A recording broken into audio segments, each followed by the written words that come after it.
Voter പട്ടിക തീവ്ര പരിഷ്കരണത്തിന് കേരളത്തിലും തുടക്കമിട്ടിരിക്കുന്നു. SIR പ്രക്രിയയിൽ പ്രവാസികൾക്ക് എങ്ങനെ പങ്കെടുക്കാമെന്ന് പരിചയപ്പെടുത്തുന്ന തെരഞ്ഞെടുപ്പ് കമ്മീഷന്റെ ഒരു വീഡിയോ കാണാം. ഇനി SIR പ്രക്രിയയിൽ എങ്ങനെ പങ്കെടുക്കും?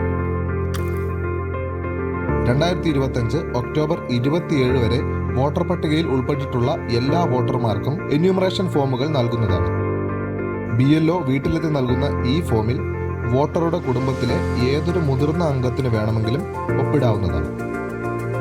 കുടുംബമായി വിദേശത്ത് താമസമാക്കിയ ഇന്ത്യൻ പൗരന്മാർക്ക് ഓൺലൈനായി എന്യൂമറേഷൻ ഫോം സമർപ്പിക്കാവുന്നതാണ്. വെരിഫിക്കേഷൻ സമയത്ത് ബന്ധുക്കളുടെ ബന്ധുക്കളോ ഇതിന്റെ വിശദീകരണം നൽകിയാൽ മതിയാകും. കൂടുതൽ വിവരങ്ങൾക്ക് 1950 എന്ന ടോൾ ഫ്രീ നമ്പറിൽ ബന്ധപ്പെടാവുന്നതാണ്.